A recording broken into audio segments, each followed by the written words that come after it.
다윗이 고백하는 하나님이라는 제목으로 말씀을 전하겠습니다. 다윗이 지은 시편들 중에서 우리에게 많이 알려진 시들이 많이 있습니다. 시편에 나오는 대부분의 시편들이 실은 다 많이 알려져 있는 그런 것들이죠.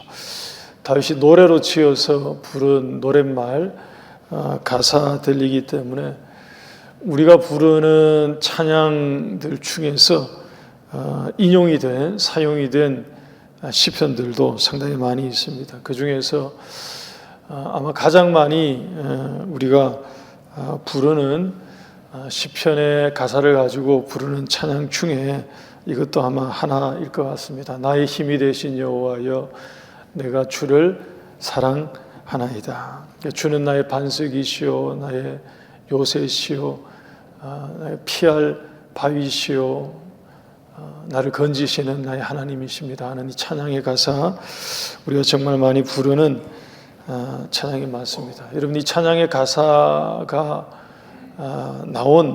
사용된 이 시편이 어디냐? 시편 18편입니다. 시편 18편 한번 보시면 이 표제어와 1절, 2절을 보시면 이게 언제 지어진 노래인지가 딱 기록이 되어 있습니다. 여호와의 종 다윗의 시, 여호와께서 다윗을 그 모든 원수들의 손에서와 사울의 손에서 건져주신 날에 다윗이 이 노래의 말로 여호와께 아뢰었다라고 설명이 되어 있습니다. 그리고 나의 힘이 되신 여호와여, 내가 주님을 사랑합니다, 이렇게 고백이 시작이 되는 건데, 오늘 우리가 교독한 이 사무엘하 22장의 내용이 뭐냐 하면 다윗의 이 시편 18편에 나온 내용과 같습니다. 바꿔 말하면 다윗이 이때 지은 시가 시편 18편에 수록이 된 그런 것이죠. 우리 사무엘하 22장 1절 이하의 몇 절을 한번 보십시다. 여기 보면 시편에 기록된 표제어 내용이 오늘 이 본문의 1절에 있는 내용과 같습니다. 그리고 여기에는 이 제일 유명한 구절이죠. 나의 힘이 되신 여호와여, 내가 주를 사랑하나이다 하는 이 첫 소절은 빠져 있습니다만, 이어지는 나머지 모든 내용은 시편 18편과 이 사무엘하 22장의 내용이 동일한 것입니다. 다윗의 생애에 그의 통치 기간 내내 있었던 전쟁, 그리고 환난, 또 고난, 고통, 여러 가지 위협, 원수와 대적들이 다윗을 삼키기 위해서 일어났던 여러 가지 사건과 일들, 그 모든 것이 다 있고 난 이후에 하나님께서 그 모든 환난과 고난으로부터 자신을 구원하셨음을, 자기가 구원받았음을 하나님 앞에 고백하는 하나님에 대한 고백들입니다. 여러분, 여기 나오는 이 한 절 한 절이 실은 다 하나님에 대한 아주 값진 귀중한 그런 고백들입니다만, 그 중에서 우리가 몇 가지를 오늘 우리 교훈의 말씀의 교훈으로 함께 생각해 보고자 합니다. 여러분, 우리가 살아가면서 어려운 일, 또 혼란, 고난, 이런 것을 당하고 만나고 겪는 것은 우리 모두가 원하는 게 아니죠. 우리가 기뻐할 일도 아니고요, 또 좋아할 일도 전혀 아닙니다. 우리 모두는 그런 일을 피해가기를 바라고, 또 우리의 삶에 일어나지 않기를 바랄 것입니다. 근데 여러분, 우리 인생의 환난이나 어려움, 이런 고통, 또 우리에게 슬픔을 주고 아픔을 주는 이런 일들, 우리 인생에 일어나지 않는 것보다가 우리에게 더 필요한 것이 있습니다. 그런 일들이 우리에게 다 일어나지 않기를 바라지만 실제로 우리의 삶 가운데 그런 일이 왜 안 일어나겠습니까?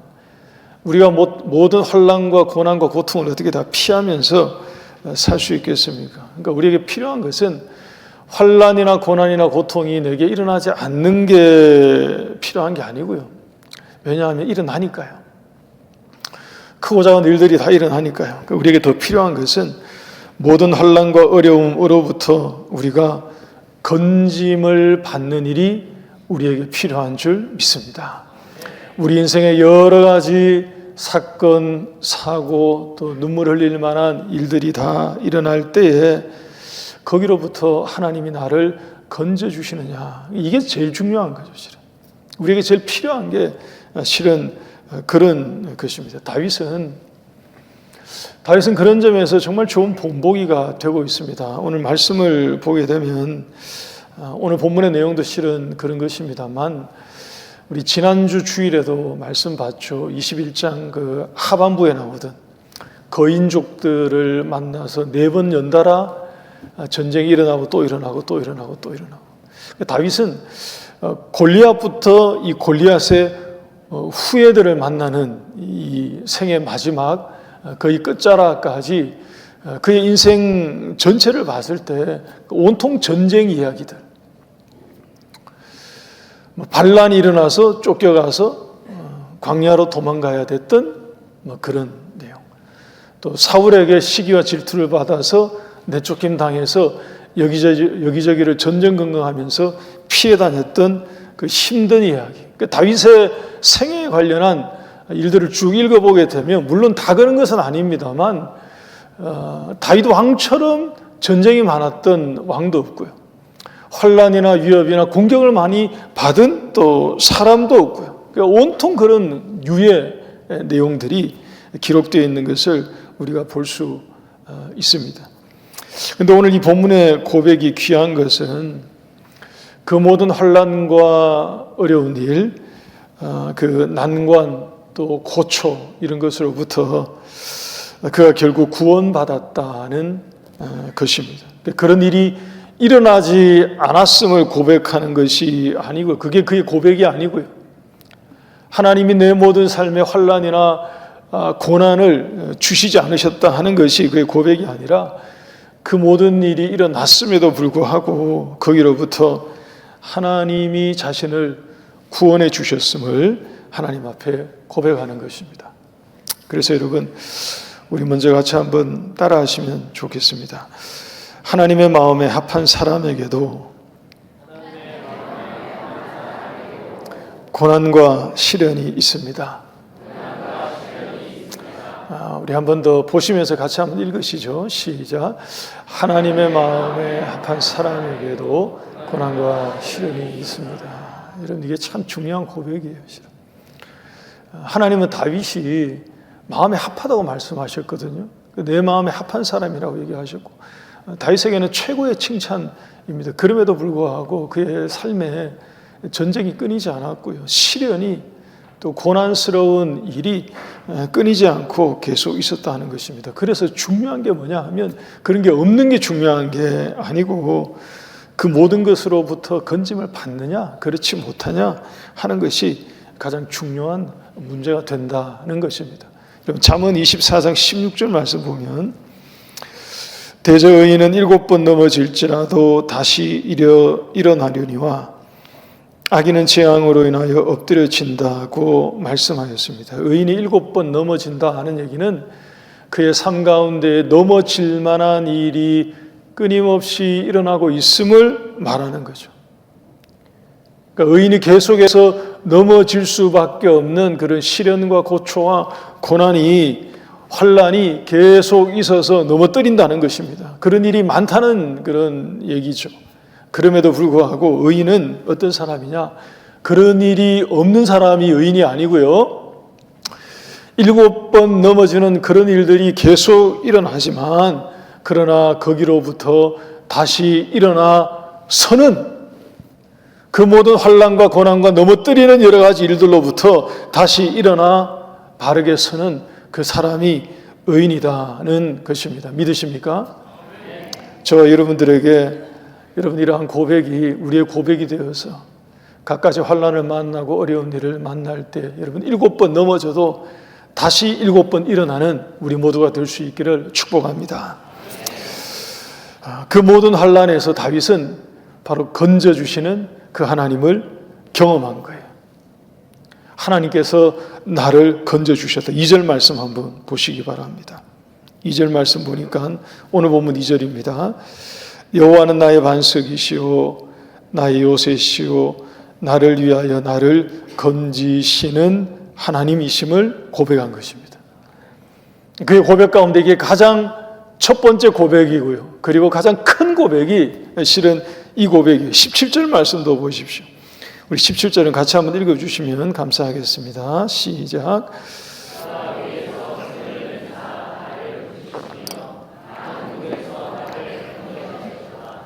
하나님께서 위로부터 인재하셔서 다윗을 하나님의 손으로 붙들어 주셨다는 거예요. 그러니까 환난을 만나고 고난을 만나고 고초를 만났을 때 여러분 우리가 우리의 손을 내밀어서 하나님을 붙잡는 것도 때때로 필요하고요. 우리가 그러기를 또 바라고요. 하지만 다윗의 17절의 고백이 얼마나 귀합니까? 하나님이 위로부터 하나님이 손을 내밀어서 나를 붙들어 주셨다라고 말씀하는 거예요. 우리 하나님께서 다윗에게 주셨던 이런 은혜, 그래서 건져주시는 이런 은혜를 우리 모두에게도 부어주시기를 다시 한번 주의 이름으로 축복합니다. 여러분 이것이 다윗이 고백한 건져주시는 하나님, 이게 첫 번째라면 두 번째는 이것입니다. 다윗이 그 모든 환난에서 건짐을 받게 된 이유, 그 원인은 무엇이었을까? 오늘 이 본문의 말씀을 보니까 여러분 4절과 7절 말씀 한번 보십시오. 다윗이 이것을 고백하고 있습니다. 4절에 내가 찬송받으실 여호와께 아뢰리니 내 원수들에게서 구원을 받으리로다. 여기 보니까 내가 찬송받으실 하나님께 아뢰는다고 말합니다. 기도하는 거죠. 7절 말씀도 보십시오. 내가 환난 중에서 여호와께 아뢰며 나의 하나님께 또 아뢰었더니 그가 나의 성전에서 내 소리를 들으시며 나의 부르짖음이 그의 귀에 들렸도다. 여러분 다윗이 하나님에 대해서 고백하는 고백이 뭐냐? 바로 이것입니다. 기도를 들으시는 하나님. 여러분 첫 번째는 환난 중에서 나를 건지시는 하나님을 고백했습니다. 두 번째는 나의 기도를 들어주시는 하나님을 고백한 것입니다. 여러분 이게 7절에 나오는 이 고백, 환난 중에 하나님께 아뢰었더니 그가 성전에서 내 소리를 들으셨다 하는 이 표현은 시편에도 그렇고요. 그리고 사무엘상, 사무엘하, 다윗의 인생에 관해서 쭉 나오는 이 기록들 중에서도 실은 자주 나오는 그의 중심적인 고백과 같은 것입니다. 다윗이 얼마나 하나님 앞에 기도하고 또 기도하고 어려운 일 만날 때마다 기도하는 중에 하나님의 인도함을 받은 사람인지를 알게 하는 그런 표현과 같습니다. 여러분 오늘은 제 목소리에 주목하지 마세요. 제 목소리에 주목하면 여러분들은 오늘 되게 산만하실 거예요. 한동안 좀 참으셔야 됩니다. 쉰 목소리가 좀 잦아들 때까지 참으셔야 되니까 목소리에 주목하지 마시고 어디에 주목해야 되겠습니까? 내용에 주목하세요. 내용. 오늘 성경 본문에 주목하시고 그냥 내용에 귀를 기울이시면 좋겠습니다. 여러분 다윗이 기록한 시편들을 보게 되면 그가 큰 환난을 만난 중에 하나님 앞에 기도하는 대목들이 나오는데 대표적으로 여러 가지 환난들 중에서 아마 가장 힘들었고 그리고 가장 고통스럽고 괴로웠겠다 싶은 그런 어려움이 있죠. 다윗에게. 이게 뭐냐? 이 두 번의 도망가는 사건이 있었지 않습니까? 한 번은 자기가 그야말로 자기는 다른 어떤 사욕이 있어서 그랬던 게 아니라 그야말로 다윗은 자기 마음의 전심으로 사울을 위해서, 그러니까 왕의 신하로서 왕궁을 위해서, 왕국을 위해서, 그리고 사울을 위해서 얼마나 충성했습니까? 자기 충심을 가지고 섬겼는데 오히려 시기를 받고 질투를 받고 그래서 목숨이 위태위태하게 되는 위협을 받아서 광야로 도망 나갔습니다. 도망 나가서 여기저기 쫓겨다니면서 숱한 어려움을 만났죠. 여러분 그런 중에 다윗이 기록한 시들이 실은 즐비합니다. 시편에 보게 되면.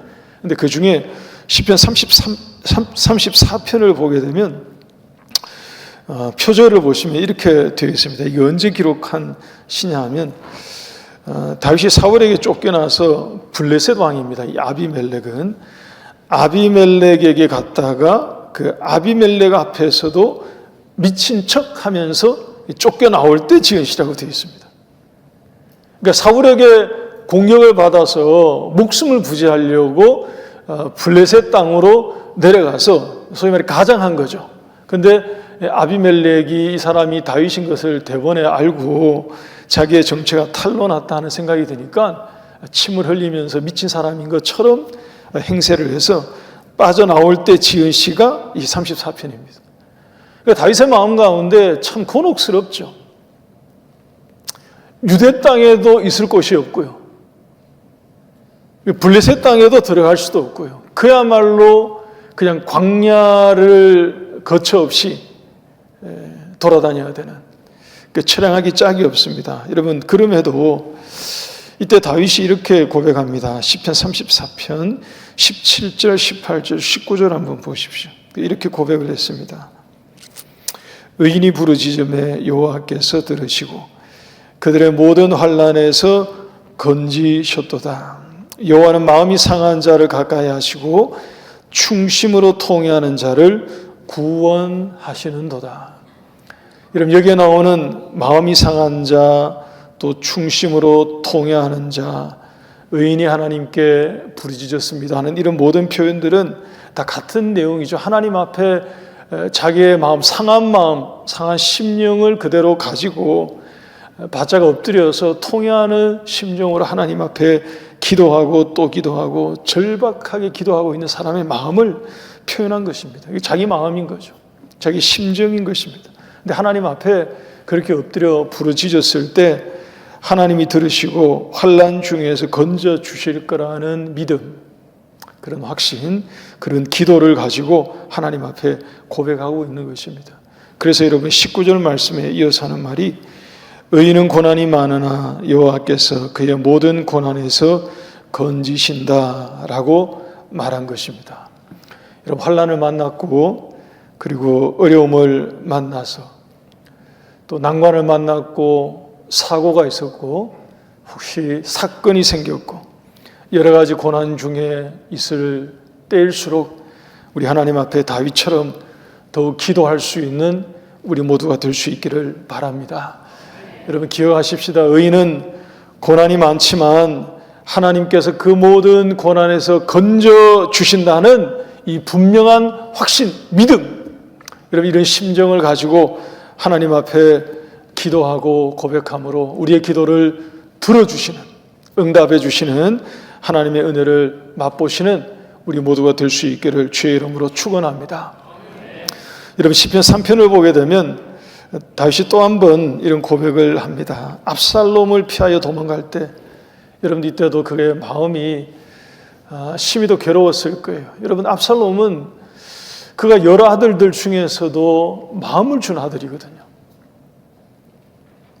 그가 사랑했던 아들입니다. 그 위했던 아들인데 이 압살롬이 다윗의 등에 칼을 꽂겠다고 칼을 들고 일어났으니 다윗이 아마 이때 도망가면서 지은 시는 그야말로 앞에서 사울에게 쫓겨서 도망갈 때 지은 시보다가 마음이 더 그랬을 거예요. 더 괴롭고 더 힘들었을 것입니다.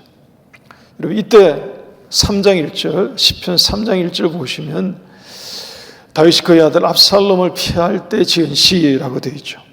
이렇게 고백합니다. 여호와의 나의 대적이 어찌 그리 많은지요. 일어나 나를 치는 자가 많습니다. 이 자기의 심경인 것입니다. 하나님, 어떻게 이런 일이 있을 수 있습니까? 내 아들 압살롬이 대적이 되었습니다. 그를 따르는 사람들이, 나를 치기 위해서 일어난 사람들이 왜 이렇게 많습니까? 이렇게 고백하는 거죠.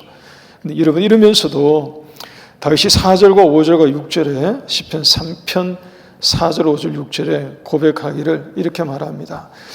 내가 나의 목소리로 여호와께 부르짖으니 그의 성산에서 응답하시는도다.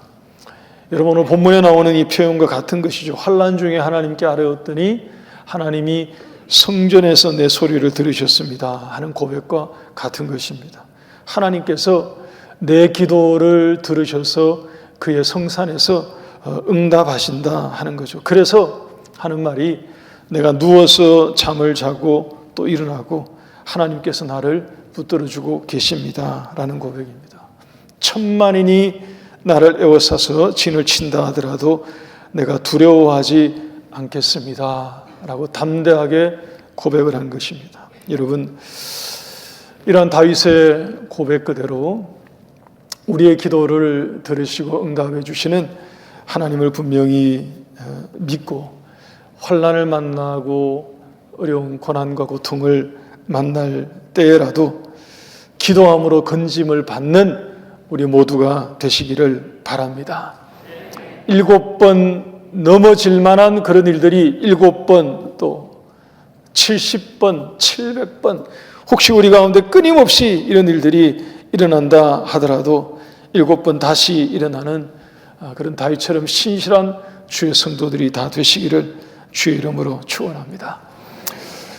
여러분, 세 번째 끝으로 한번 따라해 주시면 좋겠습니다.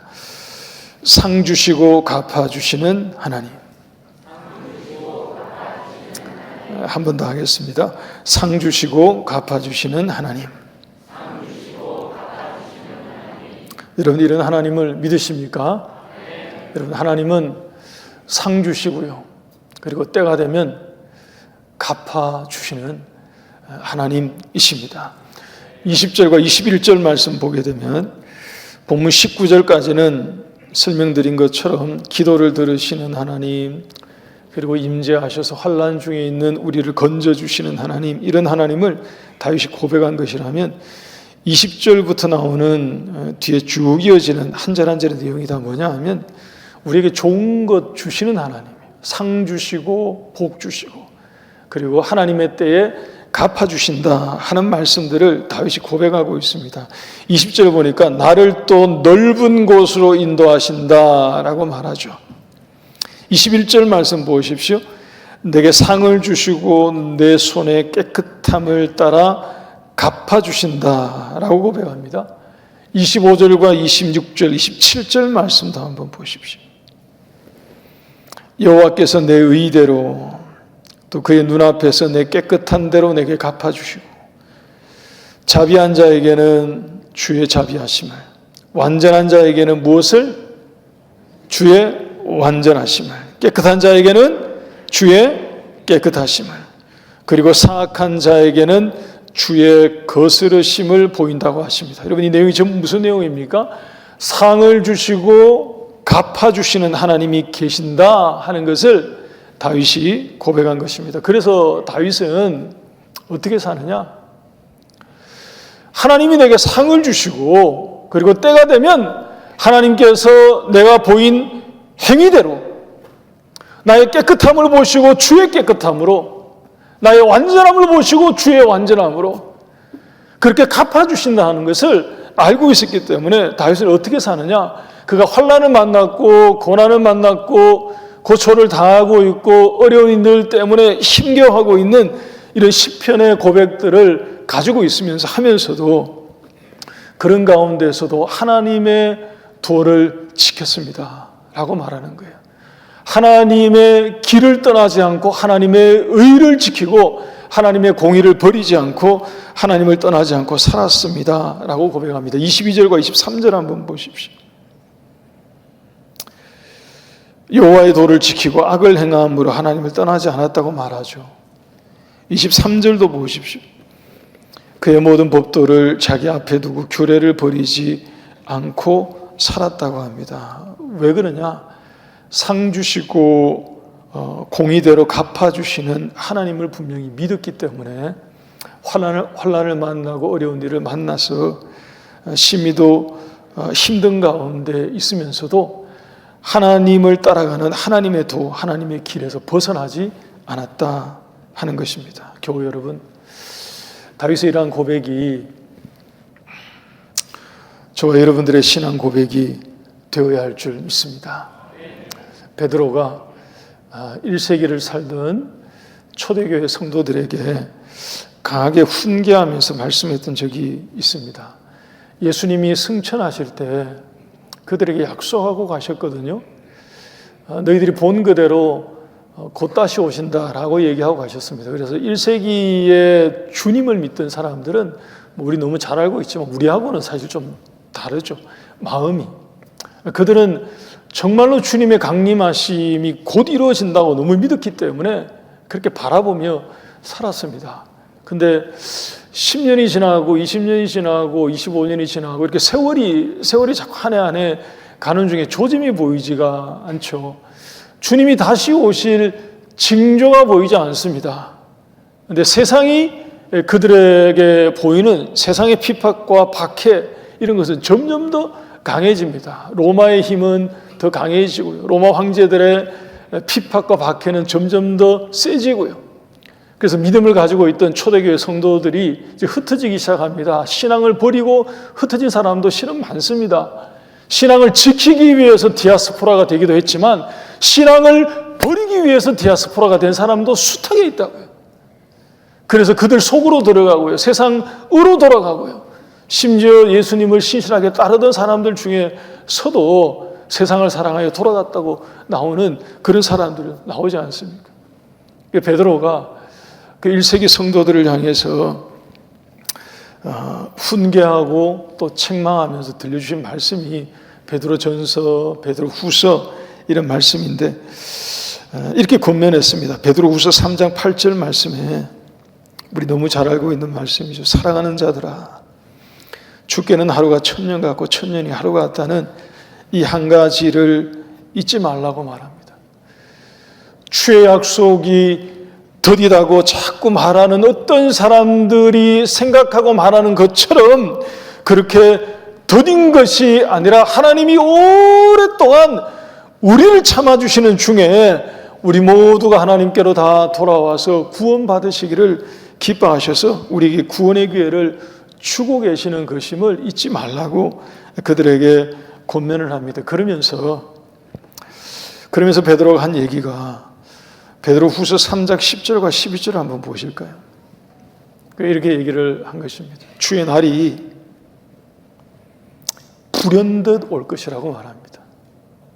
갑자기 주님의 날이 온다는 거죠. 그 날이 되면 하늘과 모든 물질과 땅과 그 중에 있는 모든 일들이 다 풀어지고 드러나게 될 거다 하는 얘기입니다. 이 모든 것이 이렇게 풀어지리니, 여러분 여기서 풀어진다는 것은 눈 녹듯이 다 녹는다는 얘기임과 동시에 모든 것이 명명백백하게 다 드러나게 된다는 얘기입니다. 주의 날이 있을 것인데 그 날이 되면 하늘과 땅에 있는 모든 일들이 다 풀어지듯이 드러난다는 것입니다. 그러니 성도들이여, 너희가 어떠한 사람이 되어야 마땅하냐. 그러니까 베드로는 그야말로 1세기를 살고 있던 그 믿음의 성도들이 믿음을 버리고 세상으로 가고 있는 그 모습을 보면서 절박한 심정을 가지고 이것을 호소하듯이 말한 거죠. 하나님의 날이 우리 가운데 올 것인데 모든 것이 다 드러나게 되는 그 날이 올 것인데 그 날이 되면 하나님이 상 주시고 또 갚아주시는 그 날이 될 것인데 우리가 지금 어떻게 살아가야 하는가 하는 것을 되묻는 거죠. 어떠한 사람이 되어야 마땅하냐. 그리고 대답해 주기를 이렇게 대답합니다.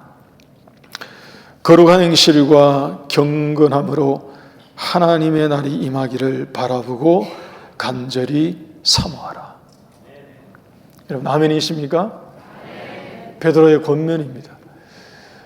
하나님이 상 주시고 갚아 주시는 하나님이시기 때문에 주의 날이 올 때에 하나님의 날이 있을 것인데 그 날이 되면 하나님이 모든 것을 밝히 드러내 보일 것이기 때문에 지금 이 시대를 살고 있는 우리 모두가 어떻게 살아가야 하는가. 그럴 때 거룩한 행실과 경건함으로 하나님의 날이 임하기를 바라보면서 간절히 사모하면서 살라고 말합니다. 13절 말씀에 그날에 하늘 물질은 다 불에 풀어지고 녹아지려니와 그 다음 말씀 우리는 그의 약속대로 의가 있는 곳인 새 하늘과 새 땅을 바라보는도다. 이게 우리의 소망이라는 거죠. 여러분 다윗이 오늘 본문에서 이렇게 상 주시고 갚아 주시는 하나님을 고백한 것입니다. 저와 여러분들이 오늘 이 말씀 통해서 이러한 하나님이 우리의 하나님이심을 분명히 믿고 우리가 마땅히 살아가야 하는 마땅한 삶의 모습을 잃지 않고 살아가는 우리 모두가 될 수 있기를 주의 이름으로 축원합니다. 우리 끝으로 조금 전에 보신 베드로후서 이 3장 13절까지 우리 봤는데 그 다음에 베드로가 끝으로 한 말씀을 덧붙였는데 우리가 이 말씀 같이 읽고 찬송하도록 하겠습니다. 베드로후서 3장 14절 말씀 우리 한 목소리로 같이 읽겠습니다. 시작. 그러므로 사랑하는 자들아 너희가 이것을 바라보나니 주 앞에서 점도 없고 흠도 없이 평강 가운데서 나타나기를 힘쓰라. 여러분 언제 힘쓰라는 얘기일까요? 그렇죠. 지금 우리가 살아가고 있는 동안 지금 힘쓰며 살라는 것입니다. 그래서 주의 날이 왔을 때 그 하나님의 날이 왔을 때 상 주시고 갚아주시는 그 하나님 앞에 그날 서게 될 때에 상 받자 이런 얘기죠. 할렐루야. 네. 여러분 요새 올림픽에서 볼거리가 많죠. 아마 우리가 밤잠을 설치면서 감동적인 그 메달 따는 장면들을 아마 보고 계실 것 같습니다. 뉴스를 통해서 이렇게 보면서 마음에 감동이 되더라고요. 감동이야. 저 선수들이 몇 년 동안 이 한 번의 경기를 위해서 피땀을 온 힘을 다 쏟아서 힘쓰면서 했을 텐데, 그래서 결과를 보는 거예요. 금메달이든 은메달이든 동메달이든 얼마나 값져요. 그리고 혹시 메달을 따지 못하더라도 그들이 열심히 땀을 흘리고 애쓰고 훈련하고 했던 그것이 그들이 그 경기에 임하면서 해냈다, 끝냈다 하는 그것. 우리가 신앙인으로서 이 땅을 살아가는 동안 베드로가 권면했습니다. 우리가 마지막에 그렇게 나타나기를 힘쓰라는 것은 그렇게 살라는 얘기 아닙니까? 최선을 다해서 신실하게 하나님 앞에. 여러분 이 말씀 그대로 좀 힘들고 어려운 일 만나고 사는 것이 고난스럽고 고통스러운 여러 가지 환경 가운데 환난을 만나고 그런 일이 있어도 우리 모두가 주님 앞에 서는 그날까지 흠없이 정없이 주 앞에 설 수 있도록 신실하게 주님을 따라가며 살아가는 우리 모두가 될 수 있기를 다시 한번 주의 이름으로 축원합니다.